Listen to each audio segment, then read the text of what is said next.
말씀과 함께 교재 61쪽을 제가 읽겠습니다. 극진한 환대를 받은 발람은 발락에게 저주 기도를 위한 준비를 시킵니다. 발람은 발락의 기대와는 달리 첫 번째 예언에서 이스라엘을 축복하는 선포를 합니다. 이에 발락은 발람에게 다시 한번 신탁을 요청합니다. 두 번째 예언에서 발람은 이스라엘이 하나님과 함께 하시기 때문에 이스라엘을 해할 길이 없다고 선포합니다. 그럼에도 불구하고 발락은 자신의 마음을 포기하지 않습니다. 발락은 이런 신탁조차도 자신의 의지로 바꿀 수 있다는 일념으로 발람에게 또다시 요청합니다. 세 번째 예언에서도 발람은 이스라엘의 위대성과 하나님이 선하게 여기신다는 내용을 전합니다. 이에 노한 발락은 발람에게 돌아가라고 말합니다. 발람은 마지막으로 이상적인 왕의 등장과 더불어 이상적인 왕국이 도래할 것이고 그의 주변 국가들은 몰락할 것을 예언하며 돌아갑니다. 아멘. 자, 오늘 긴 본문을 읽었는데요. 굉장히 헷갈리게 막 나옵니다. 발락이 발람에게, 발람이 발락에게, 발락 막 이러니까 막 헷갈리는데 잘 구분을 해야 될 것 같습니다. 오늘 두 주인공의 이름이 비슷합니다. 모압 왕 이름이 발락이고 예언자 이름이 발람입니다. 그죠? 왕은 락, 예언자는 람. 그죠? 이런 차이입니다. 자, 모압 왕이 불러온 사람이 발람 예언자입니다. 어떤 일이 있는지 잘 아시죠? 이스라엘이 출애굽 이후에 가나안으로 진군하면서 주변의 많은 민족들을 정복하며 지나갑니다. 그러니까 위기의식을 느끼는 거죠. 그 중에 한 사람이 이 모압 왕 발락입니다. 이 발락이 생각하기에 도무지 군사력으로 이스라엘을 못 이길 것 같은 거예요. 힘으로 안 될 것 같으니까 다른 방법을 씁니다. 그게 뭐냐 합니까? 바로 복술과 사술이라고 하는 그런 방법인데 용하다라고 하는 사람을 불러서 저주 기도를 시키는 거죠. 옛날 그런 일들이 있었잖아요. 허수아비 지푸라기로 만들어 놓고 바늘로 막 찌르는 이런 흑마술 같은 것을 요구를 하게 되는데 나름 용하다고 소문난 사람이 발람이라는 그런 예언자입니다. 그런데 이 발람이라는 예언자도 나름 하나님의 이름으로 하나님의 말씀을 받아 예언하는 자였어요.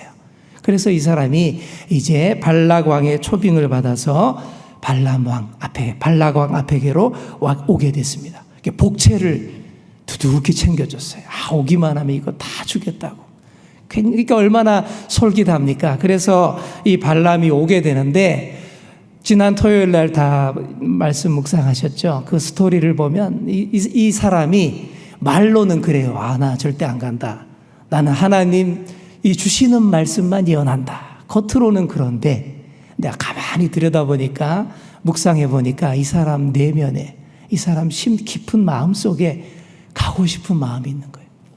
정말 가서 저 복채 두둑히 챙기고 좀 해달라는 대로 내가 다 입에 발린 예언 다 해주고 챙기면 좀 안 되나? 이런 마음이 가득한 거예요.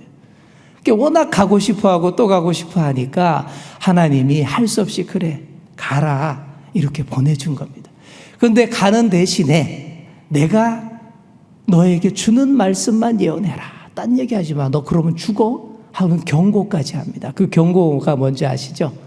자기가 타던 그 짐승 나귀를 통해서 나귀의 입을 열어서 이 주인을 꾸짖게 하잖아요. 그죠? 근데 저 같으면 이 정도 되면 안 갑니다. 이게 하나님이 막으시는구나. 가면 안 되겠구나. 이래야 참 예언자죠. 근데 그러지 않고 한사코 갑니다. 가서 좀 어떻게 좀 잘해가지고 좀 복채 좀 두둑히 챙겨볼까? 이게 발람의 마음이었다라는 거죠. 참 위태위태하고 아슬아슬합니다. 가만히 생각해 보면 참 예언자와 거짓 예언자의 차이가 종이 한 장 차이. 언제 넘어갈지 몰라. 언제 뒤집어질지 모르는 그런 상황에서 발람이 기어코 그 발락에게 가서 지금 저주 예언 좀 해보려고 폼 딱 잡고 있는 겁니다. 자, 그래서 오늘 우리가 첫 번째로 기도할 제목은 이것입니다. 주님, 내 뜻을 관철시키려 고집부리지 않게 하소서. 내 뜻을 관철시키려 고집부리는 자 되지 않게 하소서. 정말 그렇습니다. 주님 뜻이 너무나 분명한데 주님 뜻은 진짜 분명한데 자꾸 내 욕심을 관철시키려 고집 부리며 키놓고 주님 싫어할 길을 가면 안 된다라는 거예요. 발람이 그렇게 갔습니다.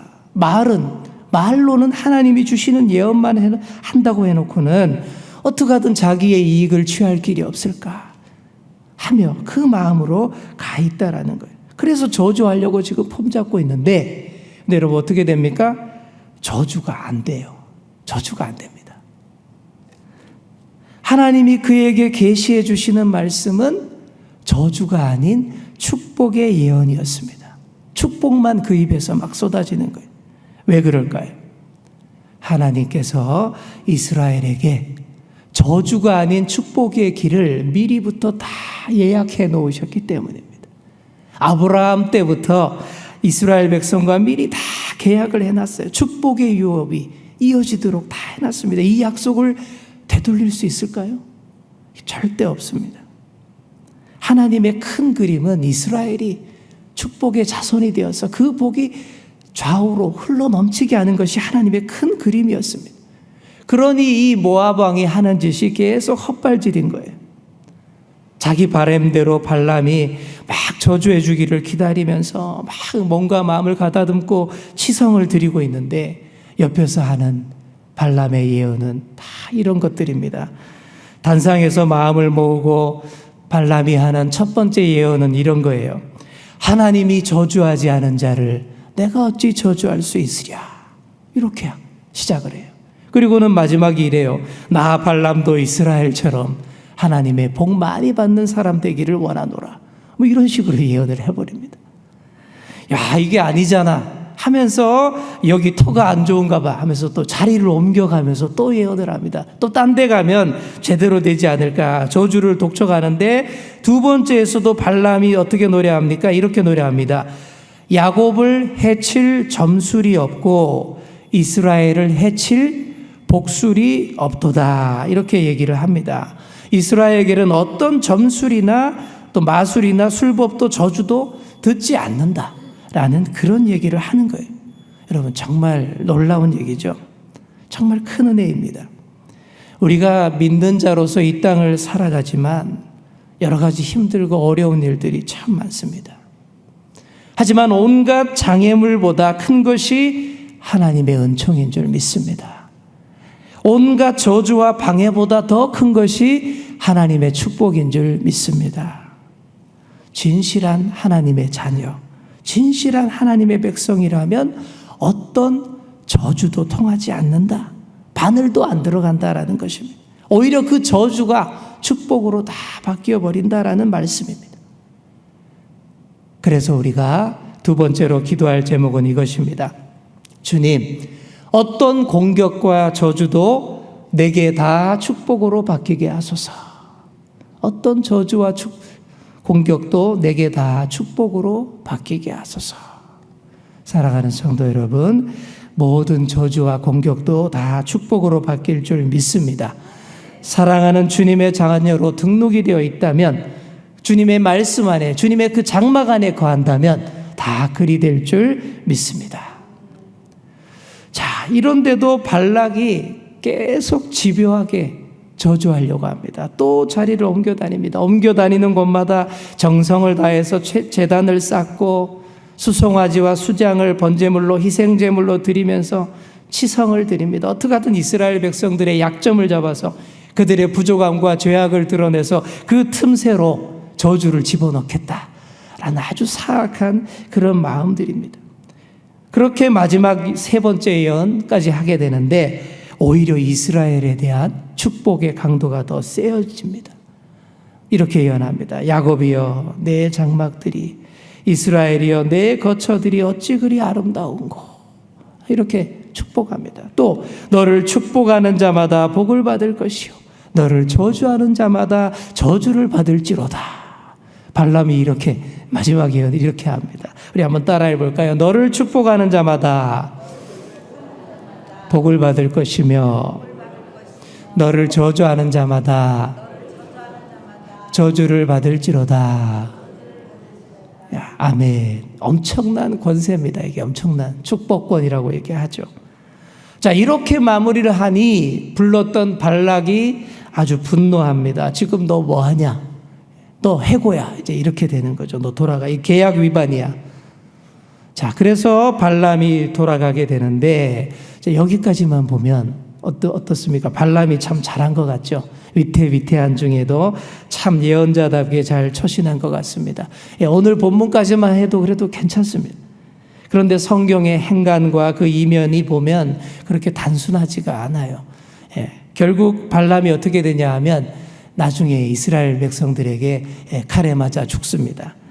지금은 넘어갔지만 본문에서 드러나지 않은 중대한 사실이 있어요.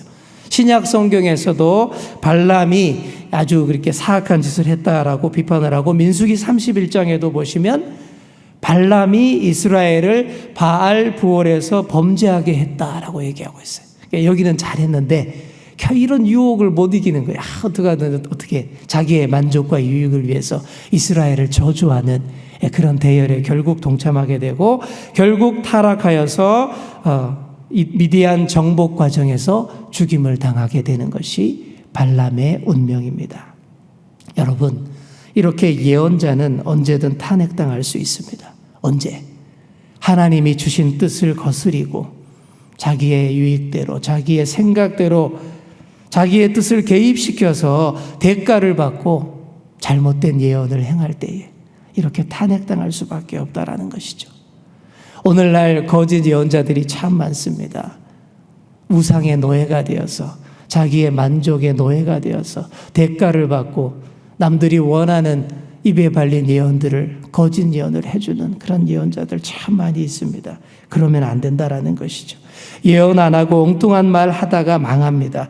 거짓 예언 좋아하던 발락도 결국 망했고 또 발람도 망했습니다. 오늘날 우리가 발락과 발람 사이에 있습니다. 위태위태합니다. 발락과 발람 사이에서 헤매는 우리의 모습이 아닌지 여러분 잘 생각해 보시기 바랍니다. 내 야망과 탐욕을 위해 억지 예언을 사모하고 있지 않는지, 나의 욕심을 위해서 하나님의 뜻마저도 왜곡시키려는 그런 자가 아닌지 잘 묵상하시고 중심을 잡으시는 그런 여러분 되시기를 소망합니다. 이제 마지막으로 한 가지만 더 생각해 보겠습니다. 재미있는 거는 지금 발람과 발락이 짝짝꿍 돼가지고 지금 막 난리치고 있잖아요. 막 이스라엘이 진치고 있는 장막을 산꼭대기에서 바라보면서 막 별짓 다 하고 있어요. 근데 이 사실을 이스라엘이 알고 있을까요? 몰라요. 전혀 관심도 없어요. 그냥 이스라엘은 광야 한가운데에서 하나님 찬양하고 장막치고 평안하게 살고 있는데 그냥 지들끼리 주변에서 난리치고 있다라는 거예요. 전혀 모르고 있는 가운데 이런 일들이 벌어지고 있는데 중요한 사실은 우리가 모르는 사이에 하나님의 도움과 보호의 손길이 계속 작용하고 있다라는 거예요. 우리는 지금 사방에서 우리를 공격하고 난리치는지 전혀 모르고 있는데 하나님이 지금 다 알아서 지금 정리 다 해주고 계시다라는 이게 더 놀라운 사실인 줄 믿습니다. 하나님의 백성은 자고 있는 동안에도 우리 하나님께서 깨어서 그 백성을 지키시고 계신다라는 사실입니다. 그래서 우리가 마지막으로 기도할 제목은 이것입니다. 주님, 우리가 알지 못하는 중에도 보호받고 있음에 감사하게 하소서. 우리가 알지 못하는 중에도 보호받고 있음에 감사하게 하소서. 정말 그런 줄 믿습니다. 오늘날 우리가 하나님의 보호의 그늘 아래, 손길 아래 있습니다. 나는 다 미처 못 보고 있고 알지 못하는 중에도 보호받고 있습니다. 우리 대한민국이 보호받고 있는 줄 믿습니다. 겉으로는 여러 위협과 위기 가운데 있지만 하나님이 역사하시고 주관하여 주시는 줄 믿습니다. 하나님의 큰 그림을 우리가 다 알지는 못하지만 믿음으로 정말 맡기시고 살아가시는 여러분 되시기 바랍니다. 이제 말씀을 맺습니다. 내 욕심과 야망의 노예가 되지 마시고 오로지 주님 뜻에 순종하고 주님이 원하시는 말씀과 뜻 안에 거하는 그런 여러분 다 되시기 바랍니다. 또 하나님의 자녀로 항상 보호받고 있고 축복의 사람으로 살고 있음을 기억하시고 감사하시는 여러분 다 되시기를 간절히 축원합니다. 아멘. 이 시간 우리 함께 통성으로 기도하시겠습니다. 첫 번째 기도하실 때 주님 내 뜻을 관철시켜 고집 부리지 않게 하여 주시옵소서. 두 번째로 주님 어떤 공격과 저주도 내게 다 축복으로 바뀌게 하여 주시옵소서. 마지막으로 주님 우리가 알지 못하는 중에도 보호받고 있음에 감사하는 저희들 되게 하여 주시옵소서. 우리 함께 기도하시겠습니다. 주여 믿습니다. 주여 믿습니다. 주여 믿습니다.